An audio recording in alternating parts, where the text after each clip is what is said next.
धारवडकर जी ने कहा कि बाबा साहब आम्बेडकर के दांत निकाले जा रहे थे, तो क्या बाबा साहब आम्बेडकर को 5-6 साल होने के बावजूद भी क्या उनको मालूम नहीं चला कि बाबा साहब आम्बेडकर की हत्या करने की साजिश हो रही? क्या उनको मालूम नहीं हो रहा था? बाबा साहब आम्बेडकर इतने विद्वान आदमी, उनको समझ में नहीं आ रहा था? बाबा साहब आम्बेडकर को मालूम हो रहा था। इसका दस्तावेजी एविडेंस है। और बाबा साहब आम्बेडकर, धारवडकर साहब, शायद आपने केयरफुली ध्यान नहीं दिया होगा, हो सकता दिया भी हो, मगर आपको ध्यान बताना चाहता हूं। बाबा साहब आम्बेडकर ने एक सीक्रेट लेटर दादा साहब आम्बेडकर को लिखा, और उस सीक्रेट लेटर में लिखा, वो सीक्रेट लेटर क्यों है? क्योंकि बाबा साहब आम्बेडकर ने उसमें कहा कि जब से मैंने मेरे तबीयत को दुरुस्त करने का काम शुरू किया, तो दुरुस्त होने की बात तो छोड़ो, मेरी तबीयत दिन ब दिन लगातार डिरील हो रही है। यानी दुरुस्त करने के लिए जो मैंने कोशिश की, उसे दुरुस्त होने की छोड़ो, मेरा जो स्वास्थ्य है वो दिन ब दिन जो है वो गिर रहा है। और बाबा साहब आम्बेडकर बैरिस्टर है।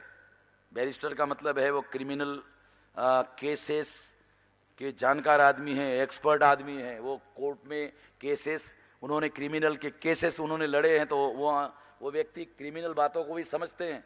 तो उन्होंने दादा साहब गायकवाड़ को लेटर लिखा, और लेटर में ये बात लिखी, और आखिरी में जो सेंटेंस लिखा वो बहुत इंपॉर्टेंट है। मैं हमारे धारवडकर साहब को भी बताना चाहता हूँ। आखिरी सेंटर में क्या लिखा? मी जे पत्र तुम्हाला लिहिलेलं आहे, कृपया कुणालाही सांगू नका।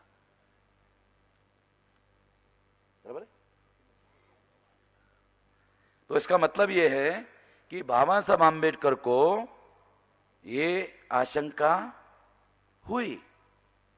इससे, इस लेटर से यह प्रमाणित होता है कि बाबा साहब आम्बेडकर के मन में यह आशंका है। यह उसका दस्तावेजी एविडेंस है।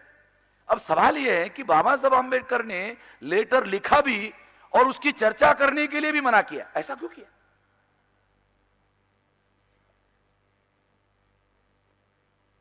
लेटर लिखा भी, और सबसे नजदीकी व्यक्ति दादा साहब गायकवाड़ का, दादा साहब गायकवाड़, किसी को भी नहीं लिखा, गायकवाड़ को लिखा।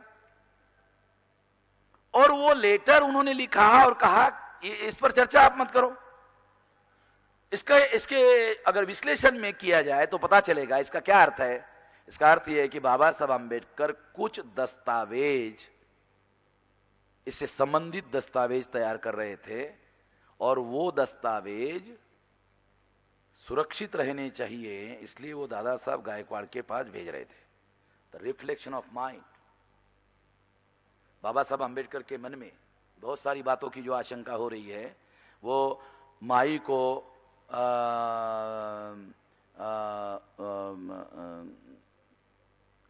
तलाक भी देना चाहते हैं, और अपने मित्र बैरिस्टर समर्थ को उन्होंने मैसेज भेजा है कि मैं कुछ दिन बॉम्बे में आ रहा हूं, आपके घर में रहूंगा। और वो तलाक के कागज उन्होंने तैयार किए। LR बाली जो पंजाब के हैं, उन्होंने कहा वो कागज मैंने देखे, वो कागज में तलाक के बारे में लिखा गया था, ये मैंने देखा। और बाबा साहब आम्बेडकर ने, वो डॉक्यूमेंट्री एविडेंस है कि बैरिस्टर समर्थ के साथ वो तलाक के मुद्दों पर चर्चा करने के लिए जाने वाले थे। और बाबा साहब आम्बेडकर बैरिस्टर थे, मगर दूसरे आदमी को वो केस देना जरूरी था, तो उनके मित्र थे बैरिस्टर समर्थ। बैरिस्टर समर्थ कायस्थ थे।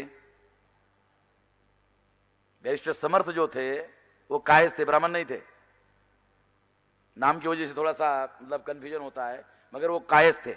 बाबा साहब आम्बेडकर ने मूक नायक नाम का जो पेपर निकाला था, मूक नायक, हाँ, उसके बाद में उन्होंने जो बहिष्कृत भारत निकाला था, देवराव नाइक नाम का जो कायस्थ था, वो उसका संपादक, कार्यकारी संपादक थे। सहस्त्रबुद्धे जो है वो कायस्थ थे। दूसरे एक चित्रे, ये चित्रे भी कायस्थ थे। ये बहुत सारे लोगों के ये जो नाम थे, नाम बड़े कंफ्यूजन करते हैं, ये सारे कायस्थ थे, ब्राह्मण नहीं थे। मगर ब्राह्मण क्या बोलते हैं, नहीं ब्राह्मण थे। अब लोग वेरिफिकेशन में तो जाते नहीं है। तो ये इस बात का एविडेंस है कि बाबा साहब आम्बेडकर इसके बारे में विजिलेंट थे, और उनको वो रिकॉर्ड रखना चाहते थे।